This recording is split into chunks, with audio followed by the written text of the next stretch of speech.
Hi students, today we are going to discuss a topic vibrations in air column. இந்த topic போகிறதுக்கு முன்னாடி நம்ம standing waves அப்படின்னா என்ன தெரிஞ்சுக்கணும். What is standing wave?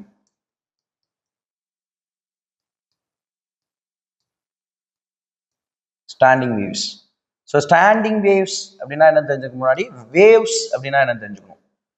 So already நமக்கு தெரியும் மேட்டர், சின்ன கிளாஸ்ல எல்லாம் படிச்சிருப்போம். Matter consisting of molecules, then particles, finally atoms. Atom has three elementary entities: proton, neutron, electron. So நம்ம மேட்டர்னா அதுக்குள்ள ஒரு பார்ட்டிகிள் இருக்கும். பார்ட்டிகிள் நேச்சரை பற்றி நமக்கு நல்லாவே தெரியும். இந்த பார்ட்டிகிள் நேச்சர்லேருந்து வேவ் நேச்சர் அப்படிங்கிற கான்செப்ட் எப்போ வருது? கிளாசிக்கல் ஃபிசிக்ஸ்லேருந்து மாடர்ன் ஃபிசிக்ஸ் எவால்வ் ஆகும்போது இந்த வேவ் நேச்சரை பற்றிய பேச்சுக்கள் நிறையா இருந்திருக்கு சயின்டிஸ்ட்டு. ஸோ ஆரம்ப காலகட்ட மாடர்ன் ஃபிசிக்ஸோட வளர்ச்சி இந்த வேவ் பற்றிய புரிதலில் தான் ஆரம்பிக்குது. ஸோ அப்போ வேவ்னா என்ன? நம்ம தமிழில் அலை அப்படின்னு சொல்லுவோம். ஸோ அப்போ பார்ட்டிகிள் துகள் நேச்சர்லேருந்து வேவ் எப்படி ஃபார்ம் ஆகுது? உதாரணமாக ஒரு மீடியமில் நிறைய பார்ட்டிகிள் இருக்கிறதா கன்சிடர் பண்ணிக்கலாம். 1 2 3 4 5 6 இப்படி எனாமஸ் நம்பர் ஆஃப் பார்ட்டிகிள்ஸ் இருக்கும். சரி, ரைட். இந்த particle first particle, second particle, third particle, fourth particle, fifth particle, sixth particle, seventh particle. சரி, ரைட். ஸோ இதை தெரிஞ்சுக்கிறதுக்கு முன்னாடி நம்ம ரொம்ப சின்ன கிளாஸில் டைப்ஸ் ஆஃப் மோஷன்ஸ் பற்றி படிச்சிருப்போம். எல்லாம் தெரியும் நமக்கு. Linear motion. What is linear motion? If a particle or object moving in a straight line, it is said to be linear motion. ஒரு பார்ட்டிகிள் இல்லைன்னா ஒரு பொருள் நேர்கோட்டில் ட்ராவல் பண்ணுச்சுன்னா அது வந்து லீனியர் மோஷன், நேர்கோட்டு இயக்கம் அப்படின்னு சொல்லுவோம். அதே பார்ட்டிகிள், அதுக்கு எக்ஸாம்பிள் என்ன சொல்லலாம்? ஒரு 100 மீட்டர் ஓடுற ரன்னிங் அத்லெட் சொல்லலாம். ஒரு கார் ஸ்ட்ரெயிட் ரோட்ல போகுது, இதெல்லாம் லீனியர் மோஷன்ஸ்க்கு எக்ஸாம்பிள். சின்ன கிளாஸ்ல படிச்சிருப்பீங்க. எப்பவுமே தெரிஞ்சதுலேருந்து தெரியாத ஒன்றை கனெக்ட் பண்ணுறது ரொம்ப ஈஸியாக இருக்கும். சரி, ரைட். ஸோ வேவ்னா என்னன்னு புரிஞ்சுக்கிறதுக்கு இதெல்லாம் நீங்க தெரிஞ்சுக்கணும். ஸோ மூணாவது சர்க்குலர் மோஷன். ஒரு ஆக்சிஸை பற்றிக்கிட்டு இப்போ ஃபேன் ஓடுது. ஸோ ஒரு ஆக்சிஸை பற்றி ஒரு பொருள் எப்படி சுற்றுதோ அந்த ஆக்சிஸ் ஆஃப் ரொட்டேஷனை பொறுத்து அதை வந்து ரொட்டேஷனல் மோஷன் சொல்லுவோம். அதே தான் சர்க்குலர் மோஷனும். ஒரு பார்ட்டிகிள் சர்க்குலர் பாத்தில் மூவ் ஆச்சுன்னா அதை சர்க்குலர் மோஷன் சொல்லுவோம். அதோட சப் கேட்டகரி தான் rotation motion. Third one random motion. So இர்ரெகுலராக ஒரு பர்டிகுலர் டைம் இன்டர்வல்குள்ள எங்கே வேணால் அது ட்ராவல் பண்ணும். சர்க்குலராக இருக்காது, ஸ்ட்ரெயிட் லைனாக இருக்காது. அப்படி இல்லாமல் இன்னொரு டைப் ஆஃப் மோஷன் இருக்குது. சின்ன கிளாஸில் வாட் இஸ் வாட்னு மட்டும் படிச்சுப்போம். ஆனால் 11th அதை ரொம்ப டீட்டெயிலாக படிக்க போகிறோம். Which is oscillatory motion. So இந்த ஆசிலேட்டரி மோஷனை நீங்கள் புரிஞ்சுக்கிட்டீங்கன்னா, or sometimes it may be referred as vibratory motion. So once you understood well about the oscillatory or vibratory motion, understanding of waves, understanding of standing waves, vibrations in air columns will be very very easy. So இதை புரிஞ்சுக்கிட்டிங்கன்னா இந்த டாபிக்ஸை புரிஞ்சுக்கிறதுக்கு ரொம்ப ஈஸியாக இருக்கும். ஏன் இதை புரிஞ்சுக்கணும், இல்லை ஏன் அதை ரொம்ப டெப்த்தாக படிக்கணும் அப்படின்னா, நீங்கள் எந்த நீட் ஜேஇ கொஸ்டின் பேப்பர் எடுத்தாலும் இந்த டாப்பிக்லேருந்து ஒரு கொஸ்டின் இல்லை 2 கொஸ்டின் கவர் ஆகாமல் இருக்காது. ஸோ அந்த வகையில் இது ரொம்ப முக்கியமான டாபிக். புரிஞ்சுக்கிறது மூலமா இதுல நிறைய ப்ராப்ளம்ஸை சால்வ் பண்ண முடியும். ரொம்ப ஈஸியா புரிஞ்சுக்கலாம். So what is oscillatory motion? If a particle receives energy from any sources, it will oscillate up and down or to and fro motions. So முன்னும் பின்னுமா ஒரு பொருள் நகருது, இல்லை மேலும் கீழுமா திரும்ப திரும்ப ரெப்படிட்டிவா அந்த மோஷன் இருக்கு அப்படின்னா அதை வந்து பீரியாடிக் மோஷன் சொல்லுவோம். அதுல ஒரு ஸ்பெஷல் டைப் ஆஃப் ஆசிலேட்டரி மோஷனை தான் நம்ம சிம்பிள் ஹார்மோனிக் மோஷன் சொல்லுவோம். ஸோ சிம்பிள் ஹார்மோனிக் மோஷன்லாம் ஒன்றும் இல்லை, special type of oscillatory motion. So oscillatory motion என்ன? ஒரு பார்ட்டிகிள் இல்லை ஒரு பொருள் திரும்ப திரும்ப ஒரே பாதையில் ஒரு பர்டிகுலர் இன்டர்வல் ஆஃப் டைமுக்குள்ள திரும்ப திரும்ப ரெப்படிட்டிவாக அதே பாதையில் நகர்றது. ஸோ அதை தான் நம்ம சிம்பிள் ஹார்மோனிக் மோஷன் இல்லை சிம்பிளி ஆசிலேட்டரி மோஷன் சொல்லுவோம். சிம்பிள் ஹார்மோனிக் மோஷனாக ஒன்றும் இல்லை, அது special type of oscillatory motions. Why it is called as simple harmonic? So simple harmonic மோஷனில் பார்ட்டிகிளோட டிஸ்பிளேஸ்மெண்ட், அதாவது இயக்கத்தில் இருக்கும்போது அது நகர்ற அந்த தூரம், வெலாசிட்டி, அதோட திசை வேகம். ஸோ வெலாசிட்டி டைமை பொறுத்து மாறினா அதோட முடுக்கம், இதெல்லாம் டெரைவ் பண்ணுறதுக்கு ஹார்மோனிக் ஃபங்க்ஷன்ஸான sine and cos thetas use பண்ணுவோம். ஸோ அதனால அதை சிம்பிள் ஹார்மோனிக் மோஷன், தமிழில் தனிச்சீரிசை இயக்கம் சொல்லுவோம். ரைட். ஸோ எப்படி இந்த சிம்பிள் ஹார்மோனிக் மோஷன் வேவ்ஸோட கனெக்ட் ஆகுது? ஸோ நீங்கள் இந்த மாதிரி ஒரு 10 பார்ட்டிகிள்ஸ் இல்லைன்னா ஒரு நம்பர் ஆஃப் பார்ட்டிகிள்ஸ் ஒரு மீடியமில் இருக்கிறதா கன்சிடர் பண்ணிக்கலாம், அசியூம் பண்ணிக்கலாம். ஸோ ஒரு ஃபர்ஸ்ட் பார்ட்டிகிளுக்கு ஏதோ ஒரு ஃபார்மேட்ல இருந்து எனர்ஜி ரிசீவ் ஆகுது. ஸோ சிம்பிள் ஹார்மோனிக்கலி இது வைப்ரேட் ஆகும். எனர்ஜியை வாங்குச்சுன்னா நம்மலாம் எப்படி எக்ஸைட் ஆகுமோ அது மாதிரி இந்த எனர்ஜி அப்படியே பக்கத்து பார்ட்டிகளுக்கும் டிரான்ஸ்போர்ட் பண்ணும். இப்படி டிரான்ஸ்போர்ட் பண்ணும்போது அந்த ஃபர்ஸ்ட் பார்ட்டிகளோட லொக்கேஷன்ல எந்த சேஞ்ச் இருக்காது. ஸோ லொக்கேஷனை சேஞ்ச் பண்ணிக்காம அடுத்தடுத்த பார்ட்டிகிள்ஸை எனர்ஜி எப்படி டிரான்ஸ்போர்ட் பண்றதுனால சரிங்களா அது பார்க்கறதுக்கு ஒரு வேவ் மாதிரியான தோற்றத்தை உருவாக்கும். ஸோ இப்படித்தான் துகள்ல இருந்து பார்ட்டிகிள்ல இருந்து வேவ்ங்கிற ஒரு பேட்டர்ன் வருது. ஸோ அப்போ வேவ் பேட்டர்ன் எப்படி வருது? ஒரு மீடியம்ல இருக்கிற பார்ட்டிகிள்ஸ் எல்லாம் சிம்பிள் ஹார்மோனிக்கலி வைப்ரேட் ஆகிறதுனால ஒவ்வொரு பார்ட்டிகிளுக்குமான எனர்ஜி டிரான்ஸ்போர்ட் ஆகுது without changing of location of the particles. So இப்படிதான் ஒரு சிம்பிள் ஹார்மோனிக் மோஷன் மூலமா வேவ்ஸ் நம்மளால புரிஞ்சுக்கலாம்.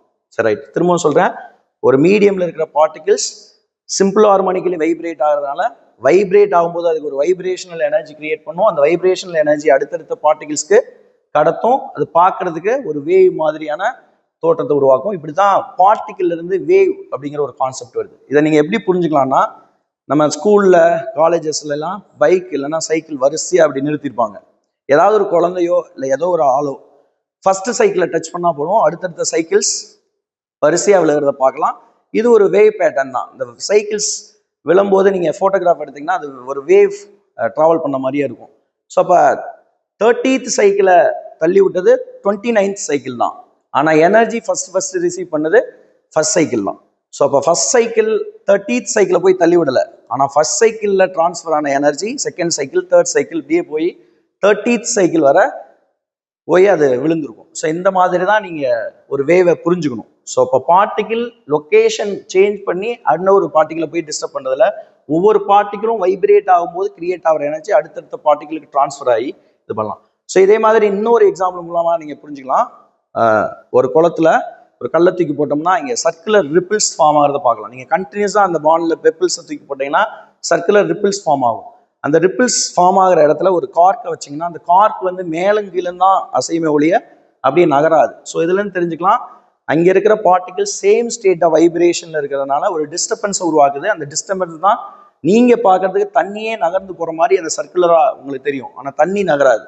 ஸோ அது உருவாக்குன டிஸ்டர்பன்சஸ் நகரும். ஸோ இந்த மாதிரி சிம்பிள் ஹார்மோனிக் மோஷன்ஸ்னால ஒரு டிஸ்டர்பன்ஸ் கிரியேட் ஆகிறது தான் ஒரு மீடியம்ல வேவ் அப்படின்னு சொல்றோம். சரிங்களா, ரைட். இதுல ஸ்டாண்டிங் வேவ்னா பேசிக்கா வேவை வந்து மெக்கானிக்கல் நான் மெக்கானிக்கல் அப்படின்னு சொல்லுவோம். மெக்கானிக்கல் வேவ்னா அதுக்கு ஒரு மீடியம் தேவை. ஸோ ஒரு இடத்துல இருந்து இன்னொரு இடத்துக்கு அது பரவுறதுக்கு அதை ப்ராபகேஷன் அப்படின்னு சொல்லுவோம் இங்கிலீஷ்ல, தமிழ்ல அலை பரவுதல். ஸோ அதுக்கு ஒரு மீடியம் ஒரு ஊடகம் தேவைப்பட்டா அதுக்கு மெக்கானிக்கல் வேவ்ஸ்னும் அதாவது இயந்திர அலைகள்னும், மீடியம்னு ஒன்று தேவையில்லை அப்படின்னா அது வந்து நான் மெக்கானிக்கல் வேவ்ஸ், அதாவது இயந்திர அலைகள் இல்லாதது.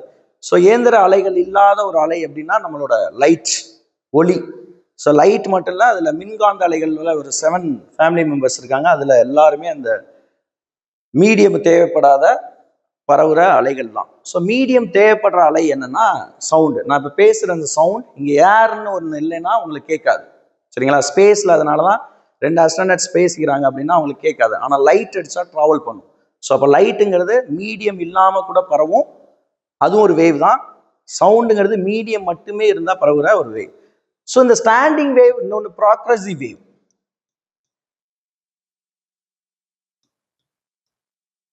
ஸோ ப்ராக்ரஸிவ் வேவ் பார்த்துட்டு ஸ்டாண்டிங் வேவ்னா, ஸ்டாண்டிங்னா நிலையா இருக்கிற அலைகள், ப்ராக்ரஸிவ்னா முன்னேறி போற அலைகள் அப்படின்னு சொல்லுவோம். தமிழ்ல இதை முன்னேறு அலைகள்னும், ஸ்டாண்டிங்னா நிலை அலைகள்னு சொல்லுவோம்.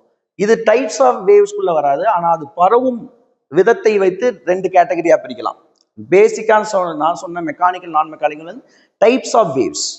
சரிங்களா, லாஞ்சிடியூடினல் நேச்சர் இருக்கும் சவுண்டுக்கு, ஸோ டிரான்ஸ்வர்ஸ் நேச்சர் இருக்கும் லைட்டுக்கு. ஸோ அந்த கேட்டகரி தான் அது டைப்ஸ் ஆஃப் வேவ்ஸ். ஸோ இது ரெண்டும் அலை எப்படி பரவுது, எப்படி ப்ராபகேட் ஆகுது, அதை வச்சு ப்ராக்ரஸிவ் ஸ்டாண்டிங் சொல்லலாம். இங்கே பாருங்க, இந்த மாதிரி பார்ட்டிகிள்ஸ்ல எனர்ஜி மட்டும் டிரான்ஸ்போர்ட் ஆகும், பிசிக்கல் மேட்டர்ஸ் டிரான்ஸ்போர்ட் ஆகாது. ஸோ டிஸ்டர்பன்சஸ் டிரான்ஸ்போர்ட் ஆகும். ஸோ அதோட டிஸ்டர்பன்சஸ் இப்படி எந்தவித தடையும் இல்லாமல் அப்படியே முன்னேறி போய்கிட்டு இருந்துச்சு அதோட வேவ் லென்த் ஃப்ரீக்வன்சிக்கு ஏற்ற மாதிரி அப்படின்னா அதை ப்ராக்ரஸிவ் வேவ். எந்த ரிஜிட் பவுண்டரிலையும் படலை, அதோட ஃப்ரீக்வன்சி இருக்கிறவரை அதோட வேவ் லென்த் இருக்கிறவரை பரவி போகுதுன்னா அது ப்ராக்ரஸிவ் வேவ், இல்லை முன்னேறு அலைகள் சொல்லுவோம். இல்லை இந்த ஸ்டாண்டிங் வேவ்ஸ் அப்படின்னா இப்போ ஒரு வேவ் போகும், அங்கே ஏதோ ஒரு அப்டக்கிள் இருக்கும், இல்லைன்னா ரிஜிட் பவுண்டரி இருக்கும், அதில் பட்டு ரிஃப்ளெக்ட் ஆகும். ஸோ ரிஃப்ளெக்ட் ஆகும்போது இந்த வேவ்க்குன்னு சில டெர்மினாலஜிஸ் இருக்கு. ஸோ ஃப்ரீக்வன்சி வேவ் லென்த்லாம் சின்ன கிளாஸஸ்லேயே படிச்சிருப்பீங்க. ஃப்ரீக்வன்சினா இந்த வைப்ரேட் ஆகுதுல, number of vibrations per second இல்லை பெர் யூனிட் டைம். வேவ் லென்த்னா length of one wave, length of one wave. For example transverse nature wave வரைகிறேன். ஸோ இதான் ஒரு வேவோட லென்த், இதை தான் லாம்டான்னு சொல்லுவோம், வேவ் லென்த். ஃப்ரீக்வன்சினா சம்டைம்ஸ் எஃப் இல்லைன்னா நியூ 10th ஸ்டாண்டர்டில் என் அப்படின்னு கூட படிச்சிருப்போம். ஸோ 3 நொட்டேஷன்ஸில் சொல்லுவோம். Number of vibrations per second. Wave லென்த்னா லென்த் ஆஃப் ஒன் வேவ். இன்னொரு டெர்மினாலஜி இருக்கு, ஃபேஸ். அந்த வேவ் வைப்ரேட் ஆகும்போது எந்த பர்டிகுலர் ஆங்குலர் பொசிஷன்ல இருக்கு அப்படின்னு சொல்ற எக்ஸாக்ட் டேர்ம் தான் ஃபேஸ். ஃபார் எக்ஸாம்பிள் இதை நீங்க வந்து 0, இது வந்து மேக்ஸிமம் டிஸ்பிளேஸ்மெண்ட் 90 டிகிரி, இது வந்து 2π சாரி பை 180 டிகிரி, இது 3π/2 270 டிகிரி, இது 2π. இப்போ ஒரு வேவ் இந்த மாதிரி கம்ப்ளீட்டா ஒரு சைக்கிளை முடிக்கணும்னா அது வந்து 0 to 2π ஃபேஸ் போயிருக்கணும். ஸோ இப்போ நீங்கள் இங்கே பார்ட்டிகல், வைப்ரேட்டிங் பார்ட்டிகல் இங்கே இருக்குது, சிம்பிள் ஹார்மோனிக்கில் அது வைப்ரேட் ஆகும்போது 90 டிகிரியில் இருக்குன்னா நீங்கள் எக்ஸாக்டாக அதோட ஃபேஸ் 90 டிகிரின்னு சொல்லிட முடியும். ஆனால் இன்பிட்வீனில் இருக்குன்னா நீங்கள் எக்ஸாக்டாக சொல்ல முடியாது. 0 to 90 டிகிரியில் இருக்குன்னா அப்ராக்சிமேட்டாக சொல்ல முடியும். ஆனால் இந்த ஃபேஸை யூஸ் பண்ணி சொல்லிடலாம் எக்ஸாக்டாக எந்த ஆங்குலர் பொசிஷனில் அந்த வைப்ரேட்டிங் பார்ட்டிகல் இருக்குது அப்படின்னு. So this is one of the another important terminologies to understand what is wave. So frequency, wave length, then phase. The next terminology is time period. இந்த மாதிரி ஒரு சைக்கிள் ஆஃப் வேவை கிரியேட் பண்ணுறதுக்கு எவ்வளவு time எடுத்துக்குதோ, one சைக்கிளை உருவாக்குறது, அதுக்கு பேர் time பீரியட்னு சொல்லுவோம். Time period. இந்த டைம் பீரியடுங்கிறது reciprocal of frequency 1/nu, or simply we can write frequency is equal to reciprocal of time period. Yes. So அப்போ ப்ராக்ரஸிவ் வேவ்ங்கிறது ஒரு மீடியமில் எந்த வித தடையும் இல்லாமல் பவுண்டரியில் பட்டு ரிஃப்ளெக்ட் ஆகாமல் அப்படியே முன்னேறி போகிறது. ஸ்டாண்டிங் வேவ்ஸ்னா ரிஜிட் பவுண்டரிஸில் பட்டு ரிஃப்ளெக்ட் ஆகும்போது அந்த இன்சிடென்ட் வேவோட இன்டர்ஃபியர் ஆகி சில இடங்கள்ல, சில பாயிண்ட்ஸ்ல மேக்சிமம் டிஸ்பிளேஸ்மெண்ட்டையும் சில பாயிண்ட்ஸ்ல 0 டிஸ்பிளேஸ்மெண்ட்டையும் உருவாக்கும். ஸோ அந்த மாதிரி வேவ்ஸை வந்து ஸ்டாண்டிங் வேவ்ஸ் அப்படின்னு சொல்லுவோம். இப்போ ஸ்டாண்டிங் வேவ்ஸ் அப்படின்னா என்னன்னு பார்த்துடலாம் எக்ஸாக்டா. எஸ், ஸ்டாண்டிங் வேவ்ஸ் நம்ம டே டு டே லைஃப்ல எங்கெல்லாம் பார்க்குறோம். Yes, we are all familiar with musical instruments. So அதில் 3 டைப்ஸ் ஆஃப் மியூசிக்கல் இன்ஸ்ட்ருமெண்ட்ஸ் இருக்கு. பெர்கூஷன் இன்ஸ்ட்ருமெண்ட்ஸ், தோல் கருவிகள்னு சொல்லுவோம். இந்த தபேலா, மிருதங்கம் இதெல்லாம் வந்து ரொம்ப இறுக்கமாக கட்டியிருப்பாங்க. ஸோ அந்த தோல் வந்து கொஞ்சம் ஒரு மாதிரி தொலைதொலன்னு இருந்துச்சுன்னா அதில் மியூசிக் வந்து ப்ராப்பராக வராது. ஸோ அது வந்து ஸ்ட்ரெச்டு மெம்பரன்னு சொல்லுவோம். இறுக்கமாக அதை கட்டியிருப்பாங்க. ஸோ அந்த இறுக்கமான கருவி அது வந்து பெர்கூஷன் இன்ஸ்ட்ருமெண்ட் சொல்லுவோம். ரைட். அதே மாதிரி இன்னொரு மியூசிக்கல் இன்ஸ்ட்ருமெண்ட் ஸ்ட்ரிங்ட் இன்ஸ்ட்ருமெண்ட்ஸ், கம்பி இசைக்கருவிகள்னு சொல்லுவோம். வீணை, வயலின் இதெல்லாம் பார்த்துட்டிங்கன்னா அந்த ஸ்ட்ரிங்ஸை வந்து 2 எண்ட்ஸில் இப்படி எடுத்து கட்டியிருப்பாங்க.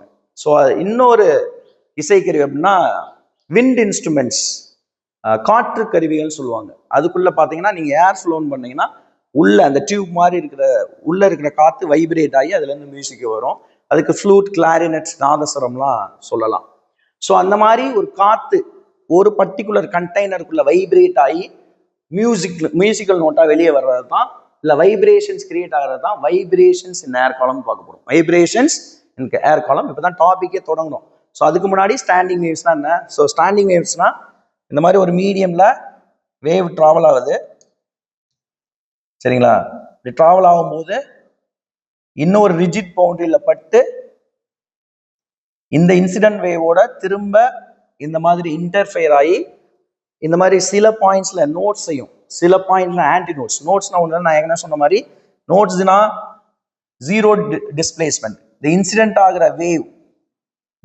ஆகிற வேவ் இந்த ரிஜிட் பவுண்டரியில பட்டு 180 டிகிரி அவுட் ஆஃப் ஃபேஸ் நான் என்னன்னு சொன்னேன், 180 டிகிரி அவுட் ஆஃப் ஃபேஸ்ல ரிஃப்ளெக்ட் ஆகும்போது திரும்ப இன்சிடென்ட் வேவோட இன்டர்ஃபியர் ஆகி இந்த மாதிரி ஒரு பேட்டர்ன் உருவாக்கும்.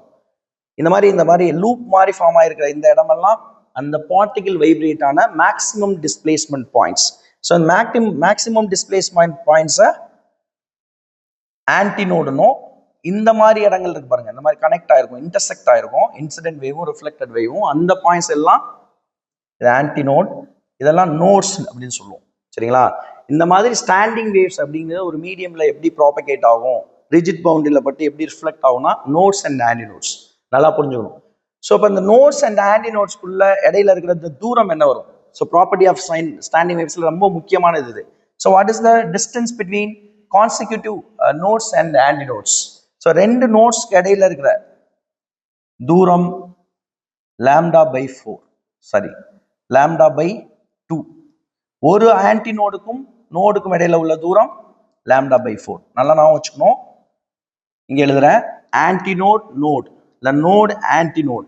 இந்த மாதிரி கான்சிக்யூட்டிவ் நோட்ஸ் அண்ட் ஆன்டிநோட்ஸ்க்கு இடையில இருக்கிற தூரம் lambda by 4. ஆப்போசிட் ஃபேமிலி அப்படின்னா வச்சுங்க. நோட்ஸ் என்ன? மேக்ஸிமம் டிஸ்பிளேஸ்மெண்ட் பொசிஷன்ஸ், வைப்ரேட்டிங் பார்ட்டிகளோட மேக்ஸிமம் டிஸ்பிளேஸ்மெண்ட் பொசிஷன்ஸ். நோட்ஸ்னா ஜீரோ டிஸ்பிளேஸ்மெண்ட். இந்த மாதிரி ஒரு நோடுக்கும் ஒரு ஆன்டி நோடுக்கும் இடையில உள்ள இந்த தூரம் lambda by 4. லாம்டானா வேவ் லென்த் தெரியும். 1/4 டைம்ஸ் வேவ் லென்த்தால மல்டிப்ளை பண்ணா that is the distance between consecutive node and antinode. So what is the distance between consecutive node and antinode? lambda by 2. இந்த வேவ் லென்த்ல பாதியா இருக்கும். ஸோ முக்கியமான property standing வேவ்ஸ்ல. So இதை base பண்ணி ஒரு ஏர் காலம்ல vibrations, அதாவது flute மாதிரி நாதஸ்வரம் மாதிரியான இருக்கிற மியூசிக்கல் இன்ஸ்ட்ருமெண்ட்ஸ்ல எந்த மாதிரி ஃப்ரீக்வன்சிஸ்ல சவுண்டு வெளியே வருது அப்படின்னு பார்க்க போறோம் இந்த பேசிக் ஐடியாஸை வச்சுக்கிட்டு. ஸோ இதுக்கு முன்னாடி ரொம்ப முக்கியமா உனக்கு தெரிய வேண்டிய ஒரு ஈக்குவேஷன் இருக்கு. Velocity of wave is equal to frequency into wave length. ரொம்ப முக்கியமானது. ஒரு மீடியம்ல ட்ராவல் பண்ற இல்ல ப்ராபிகேட் ஆகிற ஒரு வேவோட வெலாசிட்டி எப்பவுமே கான்ஸ்டன்டா இருக்கும். ஃப்ரீக்வன்சியும் வேவ் லென்த்தும் வேற வேறையா இருக்கும். அதை நீங்க எப்படி புரிஞ்சுக்கலாம் அப்படின்னா, ஃப்ரீக்வன்சியும் வேவ் லென்த் வேரியபிள்ஸ் நல்லா மைண்ட்ல வச்சுக்கணும். Velocity of the wave always constants.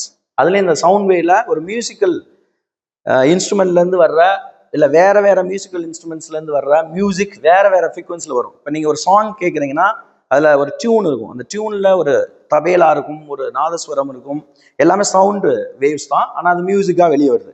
So இந்த மாதிரி வேரியஸ் இன்ஸ்ட்ருமெண்ட்ஸ்ல இருந்து மியூசிக் வந்து தான் அதை ஒரு டியூனா போட முடியும்.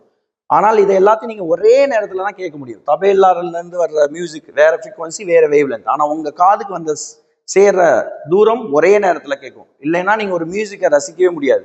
ஸோ இதுல இருந்து நீங்க புரிஞ்சுக்கலாம், அங்கே தபேலாவா இருக்கலாம், ஒரு கீபோர்டா இருக்கலாம், ட்ரம்ஸா இருக்கலாம், அதுல இருந்து வேற வேற ஃப்ரீக்வன்சில சவுண்ட் வந்தா கூட, வேற வேற வேவ் லென்த்ல சவுண்ட் வந்தா கூட உங்க காதுகளை ஒரே நேரத்துல வந்து அது சேரும். ஸோ இதுல இருந்து வெலாசிட்டி ஆஃப் சவுண்டுங்கிறது ஒரு பர்டிகுலர் மீடியம் டு மீடியம் மாறும், கான்ஸ்டன்ட் அப்படிங்கிறத புரிஞ்சுக்கலாம். ஸோ இந்த பேசிக் ஈக்குவேஷனை வச்சுக்கிட்டு தான் இந்த வைப்ரேஷன்ஸ் இன் ஏர் காலம்ல சில டெரிவேஷன்ஸ் எழுத போறோம். இந்த வைப்ரேஷன்ஸ் இன் ஏர் காலம் அது இல்லாமல் இந்த விண்ட் இன்ஸ்ட்ருமெண்ட்ஸை ரெண்டு கேட்டகரியா பிடிக்கலாம். ஒன்று ஓப்பன் ஆர்கன் பைப், இன்னொன்று closed organ pipe. S,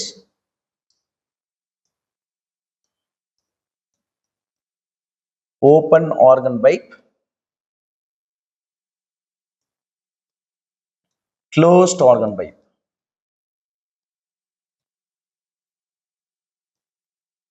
so பைப்னா ஏதோ வேற ஒன்று அப்படின்னு நினச்சிக்காதீங்க. இது இந்த மியூசிக்கல் இன்ஸ்ட்ருமெண்ட்ஸ் தான். விண்ட் இன்ஸ்ட்ருமெண்ட்ஸ் சொல்லுவோம், காற்று கருவிகள், ஃப்ளூட், நாதஸ்வரம், கிளாரினட், இதெல்லாமே இந்த கேட்டகரியில் வரும்.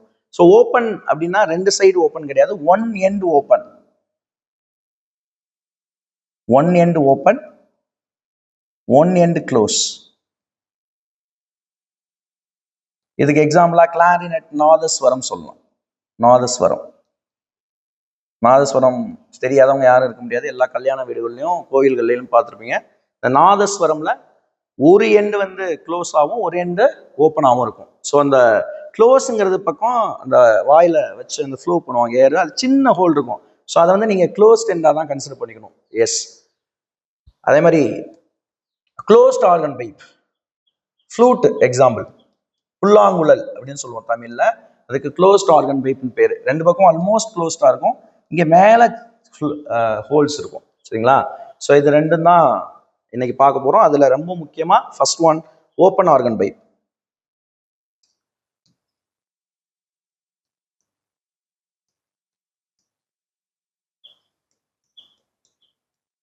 S, open organ pipe.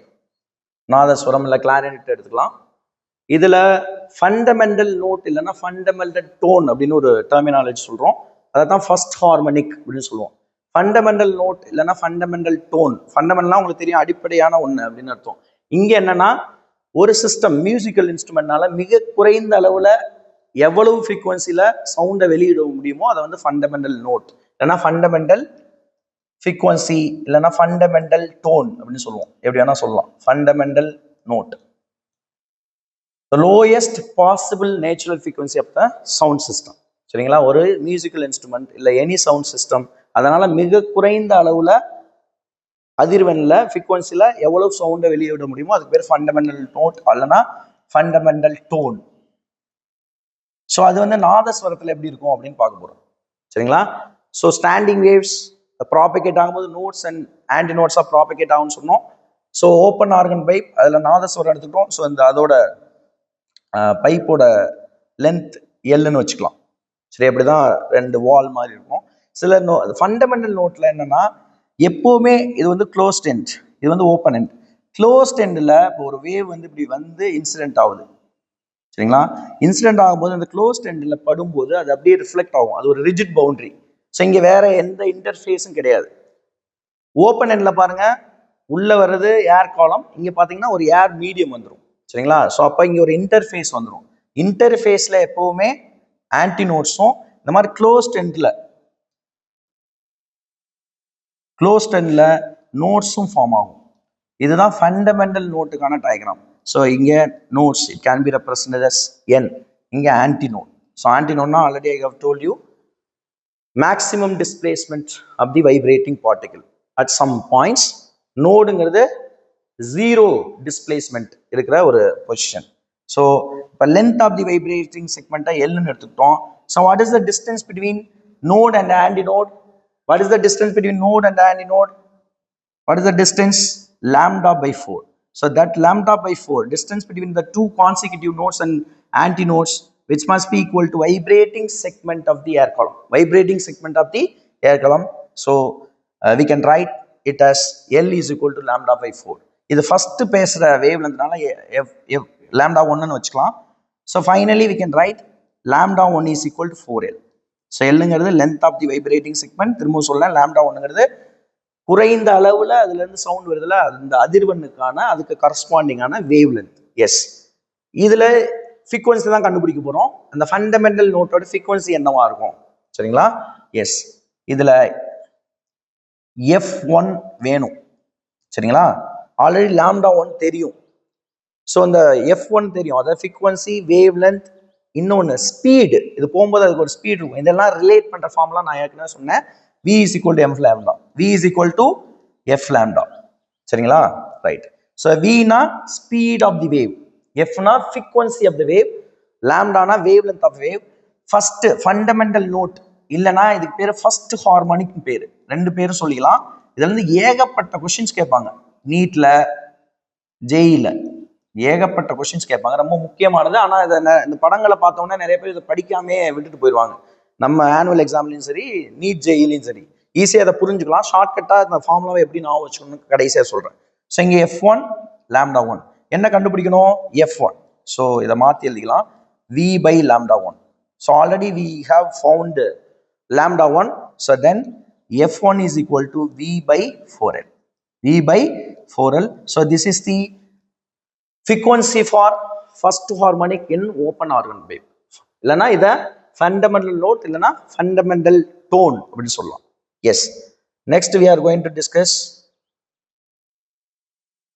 the derivation for second harmonic or first overtone. Second harmonic or first overtone. Yes, இது fundamental tone. Next first overtone.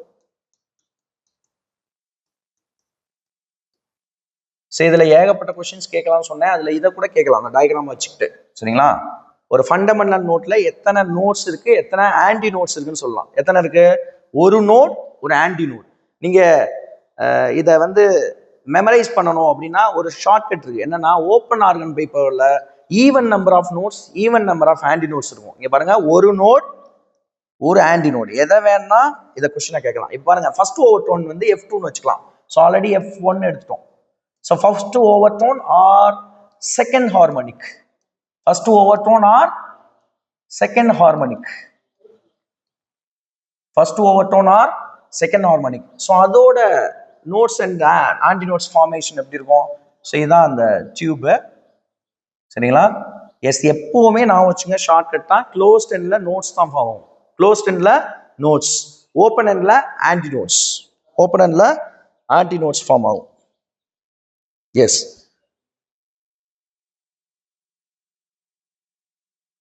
yes, so this is the location of the antinode, then node, antinode, node. The diagram பார்த்தாலே தெரியும், equal number of nodes and antinodes, equal number of nodes and antinodes.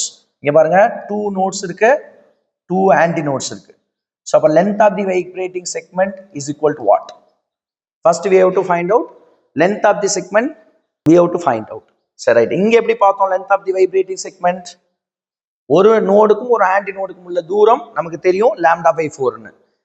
இங்க வந்து எத்தனை அந்த மாதிரி λ/4 இருக்குன்னு பார்த்தா போதும். சில உங்களோட நீட் புக்ஸ்ல இல்ல நம்மளோட தமிழ்நாடு புக்லயே வந்து இதை கொஞ்சம் கன்ஃபியூஸ் பண்ற மாதிரி கொடுத்துருக்காங்க. நீங்க அந்த மாதிரி வேணாம், கன்ஃபியூஸ் பண்ற அது கரெக்ட் தான், ஆனா அதை அப்படி போட்டீங்கன்னா கன்ஃபியூஸ் பண்ணிக்குவீங்க. உதாரணமா நீங்க அவங்க எப்படி கொடுத்துருப்பாங்கன்னா, நான் சொல்லிடுறேன் அதையும். நோடுக்கும் நோடுக்கும் உள்ள தூரம் λ/2னும், திரும்ப நோடுக்கும் ஆன்டி நோடுக்கும் உள்ள தூரம் λ/4ன்னு எடுத்திருப்பாங்க. நீங்க அப்படி எடுத்தீங்கன்னா கொஞ்சம் கன்ஃபியூஸ் ஆக வாய்ப்பு இருக்கு. அதுக்கு பதிலாக நீங்க எத்தனை ஆன்டி நோட் அண்ட் நோட்ஸ் இருக்கு அந்த டிஸ்டன்ஸை கவர் பண்ணா போதும். இங்க பாருங்க, ஒரு ஒரு λ/4, 2 λ/4, இது என்னது 3 λ/4. அப்ப சிம்பிளா லென்த் ஆஃப் தி வைப்ரேட்டிங் செக்மெண்ட்ல எத்தனை இருக்கு அப்படின்னா 3 டைம்ஸ் ஆஃப் λ/4, 3 டைம்ஸ் ஆஃப் λ/4. நம்ம வேணா வசதிக்காக இதை λ2ன்னு வச்சுக்கலாம். நமக்கு என்ன வேணும், λ2 தான் வேணும். இப்போ λ2 is equal to 4l/3. ஒரு ஃபார்மேட் போட்டீங்கன்னா அடுத்து போடுறதெல்லாம் ரொம்ப ஈஸி. இந்த ஸ்ட்ரக்சர் நான் வச்சுக்கணும். பாருங்க, ஃபர்ஸ்ட் ஓவர்ட்டோம்னா ஒரு லூப் ஃபார்ம் ஆகுது அப்படின்னு நான் வச்சுங்க. நான் ஏற்கனவே சொன்ன மாதிரி ஓப்பன் ஆர்கன் பைப் பொறுத்தளவுல நோட்ஸ் அண்ட் ஆன்டி நோட்ஸோட எண்ணிக்கை ஈக்குவலா வந்துட்டே இருக்கும். இங்க பாருங்க, ஒரு நோடு ஒரு ஆன்டி நோடு. இங்க பாருங்க 2 நோடு 2 ஆன்டி நோடு. அப்ப க்ளோஸ்ட் ஆர்கன் பைப்ல எப்படி வரும்னா அன்ஈக்குவலா வரும். யாரு டாமினன்ட் பண்ணுவாங்க? இது மாதிரி ஏகப்பட்ட கொஸ்டின்ஸ் கேட்கலாம் நீட் ஜெயில. ஸோ இதுல equal number of nodes and antinodes தான். எஸ், இப்போ நீங்களே சொல்லிடுவீங்க எப்படி எழுதலாம். பேசிக் அந்த ஃபார்முலா தான். V is equal to இதை F2 λ2. இந்த 1 2லாம் நம்ம வசதிக்காக போட்டுக்கிறது தான். ஃபர்ஸ்ட் ஹார்மோனிக்னால அதை 1ன்னு வச்சுக்கிட்டோம், அவ்வளவுதான். இது செகண்ட் ஹார்மோனிக், என்னன்னா ஃபர்ஸ்ட் ஓவர்டோன். இதுலயே குழப்புவான், சரிங்களா? ரைட். அப்ப ஃபர்ஸ்ட் ஓவர்டோனை செகண்ட் ஹார்மோனிக்னு சொல்லணுமா? நம்ம இப்போதைக்கு அப்படி பேர் வச்சிருக்கோம். இந்த ஃப்ரீக்வன்சி ரேஞ்சஸை பொறுத்து அதுக்கு பேர் வைக்கிறது மாறும், சரிங்களா? இப்போதைக்கு நான் ஃபர்ஸ்ட்க்கு அப்புறம் உடனே செகண்ட் ஹார்மோனிக்னு சொல்லுவோம். ரிசல்ட் என்ன வருதோ அதை வச்சு அது பேர் மாத்திக்கலாம். சரி, ரைட். இப்போதைக்கு ஹார்மோனிக் மட்டும் பேர் வச்சுக்கலாம். நீங்க குழப்பிக்க வேணாம், செகண்ட் கூட பேர் வைக்கலாம். ஹார்மோனிக் அப்படின்னு மட்டும் பேர் வச்சுக்கலாம். இங்க எத்தனை டைம்ஸ் ஃபண்டமெண்டல் ஃப்ரீக்வன்சியோட மல்டிப்ளை ஆகுதுங்கிற பொறுத்து அதுக்கு பேர் வச்சுக்கலாம். ஆனா இது ஃபர்ஸ்ட் ஓவர்டோன், ஒரு லூப் ஃபார்ம் ஆகும் அப்படின்னா வச்சுக்கோங்க. சரி, ரைட். ஸோ நமக்கு λ2 தெரியும், F2 தான் கண்டுபிடிக்கணும். சாரி, F2 தான் கண்டுபிடிக்கணும். V/λ2, V/λ2. So already we know the value of λ2, 4l/3, 4l/3. So finally F2 is equal to 3V/4l, 3V/4l. Already we know the value of F1.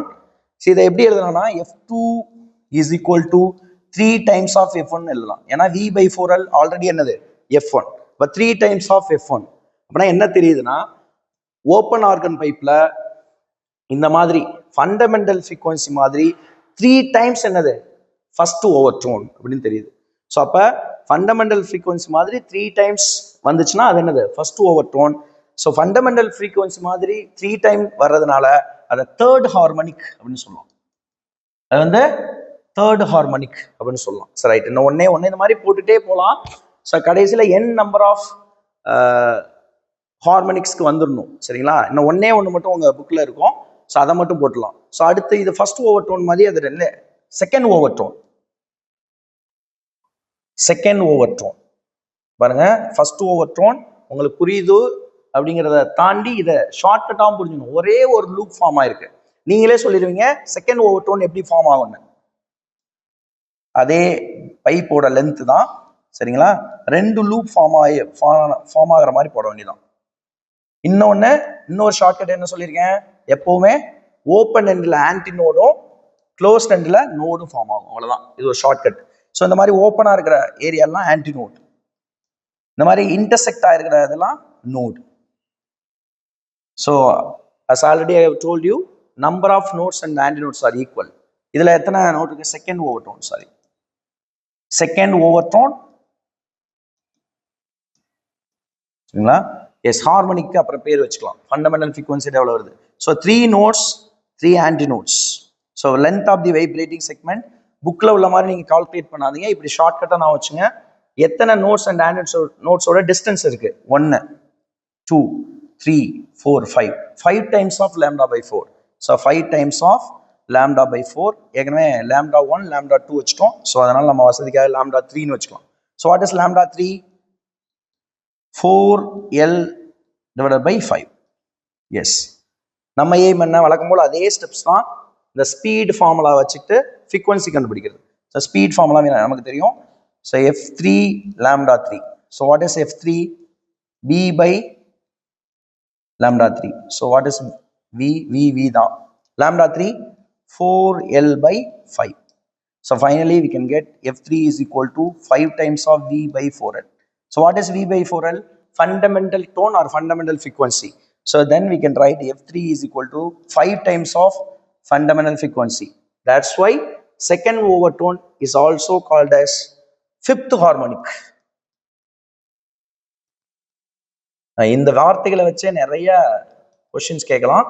அப்போ நீங்கள் புரிஞ்சுக்கணும், fundamental டோனுக்கு இன்னொரு பேர் ஃபண்டமெண்டல் நோட், இல்லைன்னா fundamental frequency, இல்லைன்னா first harmonic. அதுக்கப்புறம் over don'ts, இந்த மாதிரி ஓவர்லாப்பிங் வந்துடும். அந்த ஓவர்ல ஒரு லூப் ஃபார்ம் ஆயிருக்கு அப்படின்னு நான் வச்சுங்க. அது மட்டும் மீனிங் இல்லை. ஸோ ஒரு லூப் ஃபார்ம் ஆயிருக்கு ஃபர்ஸ்ட் ஓவர் டோன். அது ஹார்மோனிக் பேர் வைக்க தெரியல, அப்படியே ரிசல்ட் வாங்க. 3 டைம்ஸ் ஆஃப் ஃபண்டமெண்டல் ஃப்ரீக்வன்சி இருக்கு, அதனால தேர்ட் ஹார்மோனிக். பார்த்தா தெரியும் உங்களுக்கு நம்பர், அதுக்கு 2 வரல. ஸோ 1 அப்புறம் 3 வந்திருக்கு. அடுத்த செகண்ட் ஓவர் டோன் தான், ஆனால் ஹார்மோனிக்கை பொறுத்தளவில் 5th ஹார்மோனிக். ஸோ அப்போ ஓப்பன் ஆர்கன் பைப்பை பொறுத்தளவில் ஆட் ஹார்மோனிக்ஸ் மட்டும்தான், ஈவன் ஹார்மோனிக்ஸ் கிடையாது. 1 3 5 வரும். நீங்கள் அடுத்த ஓவர் டோன்ஸ் எழுதிக்கிட்டே போகலாம். அப்படியே அடுத்த ஓவர் டோன்ஸும் அப்படியே எழுதலாம். ஸோ ஆட் ஹார்மோனிக்ஸ் தான் வரும். ஸோ அடுத்து என்ன வரும்னா 7F1 வரும், அடுத்து 9F1, அடுத்து 11F1. இப்படி ஆட் ஹார்மோனிக்ஸ் மட்டும்தான் கிடைக்கும். இதை கூட 1 மார்க்காக கேட்கலாம். நீட் ஜெயில கேட்டுருக்காங்க, ஓப்பன் ஆர்கன் வைப்ல ஆட் ஹார்மோனிக்ஸ் மட்டும்தான். ஸோ இப்படியே எழுதலாம். So nth number of harmonic எப்படி இருக்கும் வச்சிடலாம். ஸோ ஃபைனலாக முடிச்சிடலாம். nth ஹார்மோனிக்கான formula. So Fn is equal to 2n plus 1 into F1. இந்த எண்ணுக்கு பதிலாக நீங்கள் 1 போடலாம், சரிங்களா? 0 போடலாம், 0லேருந்து ஆரம்பிக்கலாம். 1 போட்டிங்கன்னா 1 into 2, 2 தான் 3 டைம்ஸ் ஆஃப் F1 வரும். 1 தான் இது, சரிங்களா? ஸோ அப்போனா தேர்ட் ஹார்மோனிக்னு அர்த்தம். இந்த மாதிரி ஒரு பொதுவான ஃபார்முலா வச்சுக்கிட்டு எத்தனாவது ஹார்மோனிக் அப்படின்னு கேட்கலாம். இப்போ நல்லா நான் வச்சுக்கணும், ஃபர்ஸ்ட் ஓவர் டோன்லேயே இங்கே தேர்ட் ஹார்மோனிக் வந்துடும், செகண்ட் ஓவர் டோனில் 5th ஹார்மோனிக். ஸோ இதே மாதிரி ஈக்குவேஷன்ஸை க்ளோஸ்ட் ஆர்கன் பைப்புக்கும் இதே ஃபார்முலா வச்சுக்கிட்டு எழுதலாம். ஆனால் இங்கே ரெண்டுமே ஓப்பன் எண்ட். ஸோ ஓப்பன் எண்ட்னால நான் ஷார்ட்கட் சொல்லியிருக்கேன், ஆன்டி நோட் தான் ஃபார்ம் ஆகும். க்ளோஸ்ட் எண்ட் மட்டும்தான் நோட்ஸ். ஏன்னா இங்கே வந்து out of phase 180 degree out of phase வந்துடும், அந்த வேவ் போய் இந்த பக்கம் ரிஃப்ளெக்ட் ஆகும்போது, சரிங்களா? ஸோ இதே மாதிரி இன்னொரு வீடியோவில் க்ளோஸ்ட் ஆர்கன் பைப்போட ஹார்மோனிக்ஸ் பற்றி பேசுவோம். தேங்க்யூ.